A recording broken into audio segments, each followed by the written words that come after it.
Good morning, dear students. Here Andeep, welcome you online class. Now today's topic is exponent and power, chapter 12, class 8th. अब यहाँ पे हमारे पास आता है exponent and powers. तो यहाँ पे हम बात करते हैं कि एक्सपोनेंशियल फंक्शन कौन सा होता है। For example 10 raise to power 2। अब ये जो 10 दे रखा है ये हमारे पास दे रखा है बेस,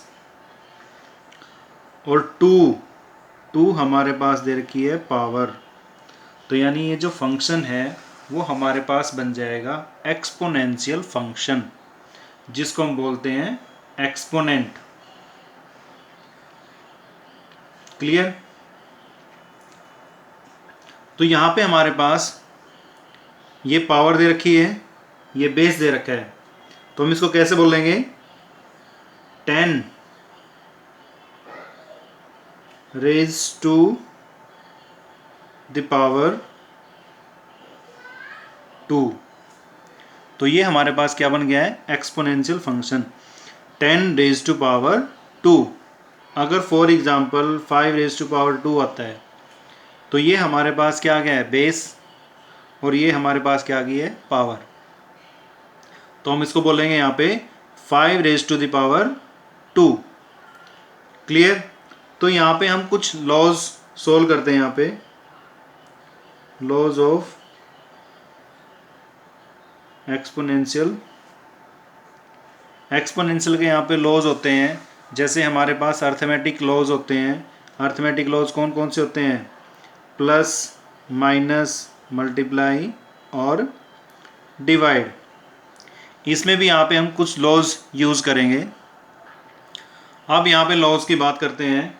फर्स्ट लॉ हमारे पास दे रखा है, फॉर एग्जाम्पल लेता हूँ यहाँ पे a raise to power m upon a raise to power n। अब इन दोनों नंबर्स में क्या सिमिलरिटी है? यहाँ पे पावर m दे रखी है, ये पावर n दे रखी है। क्लियर? अब इन दोनों का जो बेस दे रखा है वो सेम दे रखा है। अगर हमारे पास बेस सेम होता है तो जो हमारे पास नीचे नंबर की पावर होती है वो नेगेटिव हो जाती है, उसको ऊपर ले आते हैं। For example a raise to power m minus n हो जाएगा। फॉर एग्जाम्पल ले लेते हैं यहाँ पे। एग्जाम्पल में for example 10 raise to power 2 upon 10 raise to power 1। तो इसको सोल्व करेंगे, आप लिख सकते हैं 10 raise to power 2 minus 1 means 10 raise to power 1। Clear? तो ये था हमारे पास लॉ कि जब हमारे पास बेस सेम दे रखे हैं और पावर डिफरेंट दे रखी है। सेकंड लॉ हमारे पास क्या दे रखा है? a raise to power m whole power n। अगर हमारे पास power raise to the power दे रखी है, power raise to the power means कि ये जो हमारे पास पावर्स हैं वो मल्टीप्लाई हो जाएगी। फॉर एग्जाम्पल लेते हैं यहाँ पे 5 raise to power 2 whole power 2, तो आ जाएगा 5 power 2 multiply 2 is equal to 5 raise to power 4। Clear? Next लेते हैं यहाँ पे थर्ड लॉ में दे रखे हैं a raise to power m into b raise to power m। अगर यहाँ पे बेस डिफरेंट दे रखे हैं, पावर सेम दे रखी है, तो जो बेस होते हैं वो आपस में मल्टीप्लाई हो जाते हैं और यहाँ पे इकट्ठा करके ले जाते हैं a multiply b whole power m। Clear? Fourth law a raise to power m b raise to power m, जैसे हमने मल्टीप्लाई में किया था a upon b whole power m। और फिफ्थ लॉ हमारे पास है कि किसी भी नंबर की पावर अगर 0 होती है उसका मीनिंग 1 होता है। तो ये थे हमारे पास लॉज। तो यहाँ पे कुछ क्वेश्चन सोल्व करते हैं जिससे आपको एक्सरसाइज क्लियर हो जाएगी।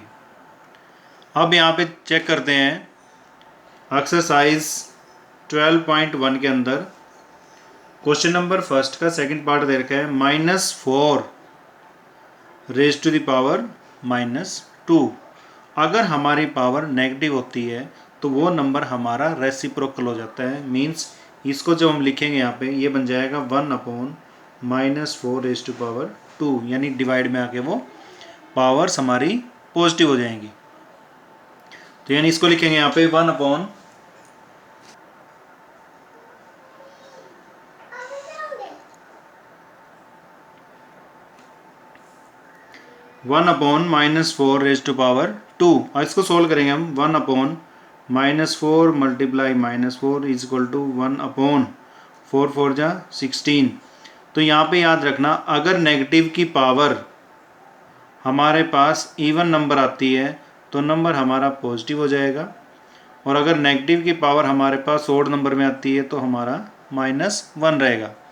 तो यहाँ पे चेक की पावर यहाँ पे क्या रही है, इवन नंबर आ रही है, तो मीन्स हमारे पास पॉजिटिव 1/16 आंसर आ गया। क्लियर। अब यहाँ पे जैसे दे रखा हमारे पास 3 रेज टू पावर -7, डिवाइड का साइन दे रखा है 3 raise to power -10 multiply 3 raise to power -5।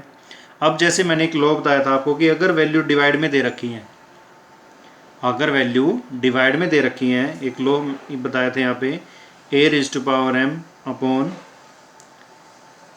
a raise to power n, तो means a raise to power m minus n हो जाएगा। ये लो यूज़ करेंगे यहाँ पे, तो 3 रेज टू पावर -7 हो गया यहाँ पे। ये डिवाइड का साइन था, बेस सेम दे रखे दोनों में, तो माइनस हो जाएगा into -10। Clear. Multiply 3 raise to power -5, तो ये जाएगा 3 raise to power -7 plus 10 multiply 3 raise to power -5। तो इसको सोल्व करेंगे यहाँ पे 3 raise to power 3 multiply 3 raise to power -5। अब बेस सेम है, दोबारा फिर यहाँ पे क्या हो रहा है, आपस में मल्टीप्लाई हो रहे हैं, तो पावर्स ऐड होती हैं। तो 3 रेज टू पावर 3 प्लस -5, ये नेगेटिव दे रखा है, पॉजिटिव दे रखा है, तो 3 raise to power 3 -5 is equal to 3 raise to power 2 means 9 answer. Clear. अब यहाँ पे क्वेश्चन दे रखा है आपके पास, third question, third part, 1/2 minus power 2, 1/3 raise to power -2, 1/4 raise to power -2।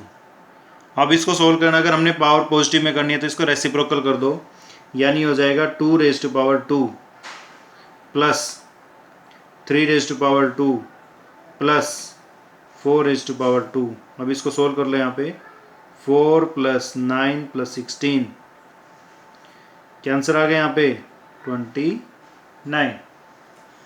Clear. अब यहाँ पे क्वेश्चन नंबर 5 थोड़ा डिफरेंट दे रखा है। यहाँ पे हमने m की वैल्यू को फाइंड आउट करना है, ये वैल्यूज हमें गिवन है, तो सोल्व करते हैं। यहाँ पे ये बेस सेम दे रखे हैं और डिवाइड का साइन तो पावर नेगेटिव हो जाएगी। 5 raise to power m minus into -3 is equal to 5 raise to power 5। अगर लेफ्ट साइड और राइट साइड में बेस सेम दे रखे हैं तो पावर्स भी सेम हो जाती हैं, तो ये हो जाएगा m माइनस माइनस प्लस हो जाएगा, मल्टीप्लाई करेंगे इज इक्वल टू 5। अगर बेस सेम है तो पावर्स भी क्या हो जाएंगी, सेम हो जाएंगी। तो यहाँ पे ये वैल्यू हमने इसके इक्वल पुट कर दी है, तो यह जाएगा m plus 3 is equal to 5, m is equal to 5 minus 3, तो m की वैल्यू क्या आ गई यहाँ पे 2 आ गई है। तो ये सोल्व करना था यहाँ पे। अब नेक्स्ट यहाँ पे सोल्व करते हैं क्वेश्चन नंबर 6 का, सोल्व करते हैं हम यहाँ पे फर्स्ट पार्ट। तो स्टेटमेंट दे रखी है इसके अंदर, करली bracket bracket 1/3 -1 minus 1/4 -1 curly bracket minus power raise to 1। अब इसको सोल्व करते हैं। यहाँ पे देखो, पहले इसको सोल्व करो ब्रैकेट को, ये रेसिप्रोकल हो जाएगा, मीन्स क्या जाएगा 3 माइनस ये रेसिप्रोकल हो जाएगा, क्या आ जाएगा 4, और होल पावर क्या दे रखी है -1, तो 3 माइनस 4 करेंगे क्या आएगा -1, और -1 की पावर क्या दे रखी है -1, इसका रेसिप्रोकल कर दो तब भी आंसर क्या आएगा -1। तो मीन्स यहाँ पे जो आंसर आएगा हमारे पास वो आ गया है -1। तो सेकंड पार्ट भी हमारा सोल्व हो जाएगा। तो सोल्व करते हैं क्वेश्चन नंबर 7 सेकंड पार्ट। इसको सोल्व करने के हमारे डिफरेंट मेथड्स हैं। तो हम यहाँ पे सोल्व करते हैं, जो लॉज दे रखे हैं उनके अकॉर्डिंग सोल्व करते हैं।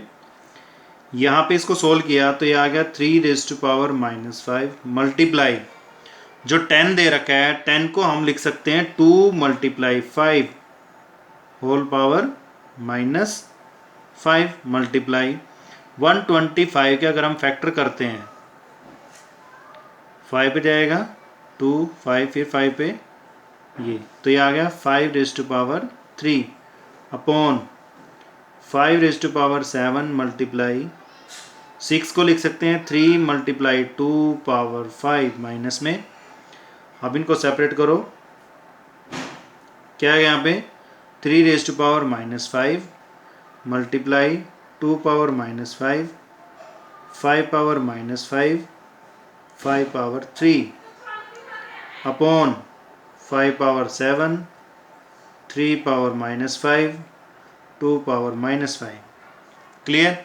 अब जिसका बेस सेम दे रखा है वो पावर्स हमारी सारी डिवाइड में ऊपर जाके नेगेटिव हो जाएगी।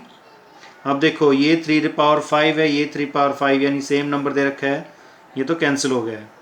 2⁵ ये भी कैंसिल हो जाएगा। अब यहाँ पे ये क्या बच गया हमारे पास, ये वैल्यू और ये वैल्यू। तो सोल्व करते हैं इसको। 5⁻5 प्लस 3 और ये क्या दे रखा है, नेगेटिव में दे रखा है, तो यह जाएगा -7। तो सोल्व करेंगे इसको, -5 -7 ऐड हो जाएगा 12 हो गया, 12 - 3 5⁻9 माइनस में।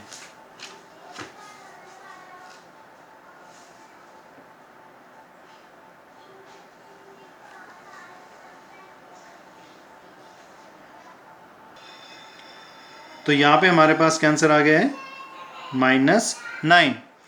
अब आपने क्या करना है, थोड़ा सा इसको ध्यान से देखो, मैंने स्टेटमेंट में क्या लिया हुआ है। यहाँ पे स्टेटमेंट में हमारे पास 5⁻7 लिया हुआ है, ये हमें 6⁻⁻5 लिया हुआ है। क्लियर। आपने इसी क्वेश्चन को, मैंने इसको थोड़ा सा चेंज किया था ताकि आप प्रैक्टिस करो, क्योंकि मैथ्स में जितनी ज़्यादा प्रैक्टिस करेगा उतने आपका ईजी रहेगा। तो प्रॉपर स्टेटमेंट आपके पास दे रखी है 3⁻5 मल्टीप्लाई 10⁻5 मल्टीप्लाई 125 अपॉन 5⁻7। ध्यान से देखो, यहाँ पे स्टेटमेंट में क्या लिया मैंने, पॉजिटिवली वैल्यू, और यहाँ पे क्या लिया नेगेटिव, इंटू 6⁻5। तो आपने इस क्वेश्चन को इसी के बिहाफ पे सोल्व कर लेना है। क्लियर। तो ऐसे ही आपके पास फर्स्ट और सेकंड बोथ पार्ट सोल्व हो जाएंगे। ये मैंने अपने से सेकंड टाइप लिया था सेम क्वेश्चन, ताकि आप अपने ट्राई करो इसको। Now this is the exercise 12.1 of class 8. Subscribe this channel to get more videos about this class. So dear students, thank you and have a nice day.